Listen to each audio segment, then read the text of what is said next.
मध्य प्रदेश के मुख्यमंत्री शिवराज सिंह चौहान ने हर रोज एक पौधा लगाने का संकल्प लिया है। आज राजधानी भोपाल के स्मार्ट पार्क में उन्होंने पौधारोपण किया। इस दौरान उन्होंने कहा कि श्रावण मास के तृतीय पावन सोमवार के अवसर पर सबके लिए कल्याणकारी भगवान शंकर को समर्पित रुद्राक्ष का पौधा भोपाल के स्मार्ट पार्क में लगाया। ये पेड़ पौधे ही धरती का सच्चा श्रृंगार है और हमारे जीवन का मजबूत आधार भी। आइए पौधारोपण कर धरती और मानवता की सेवा करें।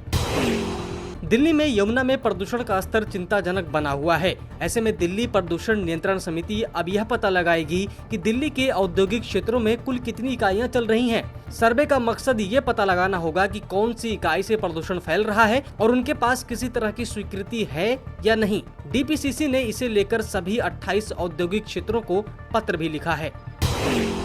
जन सैलाब ने इस बार महाराष्ट्र, मध्य प्रदेश, राजस्थान, बिहार और हिमाचल प्रदेश में जमकर कहर बरपाया है। इन 5 राज्यों में बाढ़ से 8 लाख हेक्टेयर से ज्यादा इलाके में खरीफ की फसल बर्बाद हो गई है। ग्रामीण क्षेत्रों की 8,169 सड़कें क्षतिग्रस्त हो गई हैं और 12 से ज्यादा पुल पुलिया बह गए हैं। इन 5 राज्यों में करीब 5,50,000 लोगों को सुरक्षित स्थानों पर पहुंचाना पड़ा है। केजरीवाल सरकार ने यमुना की सफाई को लेकर एक बार फिर से काम तेजी करने की तैयारी में है। यमुना की सफाई को लेकर दिल्ली जल बोर्ड के अधिकारियों का कहना है कि यमुना में बहने वाले सभी अपशिष्ट जल नालों को साफ करने के लिए कई अहम कदम उठाए जा रहे हैं। दिल्ली सरकार का लक्ष्य है कि 2023 तक यमुना को साफ और स्वच्छ बना दिया जाएगा। धरती का तापमान बढ़ने यानी कि ग्लोबल वार्मिंग का खतरा हमारी आशंकाओं से कहीं ज्यादा गहरा है। संयुक्त राष्ट्र जलवायु परिवर्तन पैनल की ताजा रिपोर्ट ने इस पर मुहर लगा दी है। रिपोर्ट में कहा गया है कि शहर ग्लोबल वार्मिंग के हॉट स्पॉट बन गए हैं क्योंकि वहां वातावरण को ठंडा रखने के लिए पानी और वनस्पति के स्रोतों की कमी है। रिपोर्ट में कहा गया है कि वैश्विक स्तर पर समुद्र का जलस्तर 1901 से 2018 के बीच में औसतन 0.20 मीटर बढ़ गया है।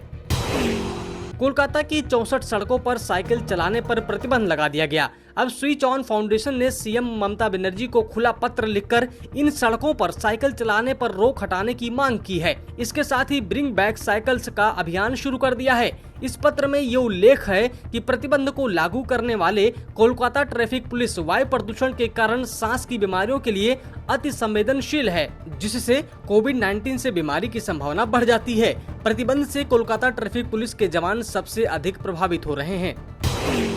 नेशनल ग्रीन ट्रिब्यूनल ने गुरुग्राम नगर निगम को एक याचिका पर कार्रवाई करने का निर्देश दिया है, जिसमें पालम बिहार में सड़क के दोनों तरफ ग्रीन बेल्ट पर कथित तौर पर अवैध कब्जे का आरोप लगाया गया है। NGT ने कहा है कि हमने गुरुग्राम नगर निगम को गुरुग्राम वन विभाग के साथ मिलकर उचित कार्रवाई करने का निर्देश दिया है।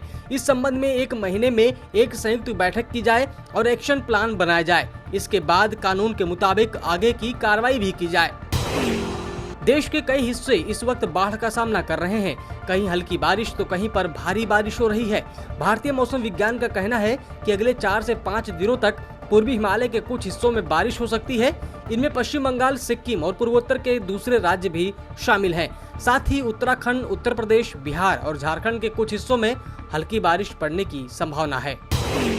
दिल्ली लोक निर्माण विभाग यानी कि PWD 60 फुट या उससे ज्यादा चौड़ी उन सड़कों की मरम्मत का काम करेगा जिनसे दिल्ली जल बोर्ड ने खुदाई का काम किया है। अधिकारियों ने सोमवार को बताया कि 60 फुट से कम चौड़ी सड़कों पर प्रभावित हिस्सों पर मरम्मत का काम बोर्ड करेगा। बारिश के मौसम में सड़कें खोदने और सड़कों की मरम्मत के मद्देनजर बुलाई गई समीक्षा बैठक में PWD मंत्री सत्येंद्र जैन ने उक्त निर्देश दिए हैं। इन निर्देशों का उद्देश्य मानसून के दौरान सड़कों का उचित और बेहतर रखरखाव सुनिश्चित करना है।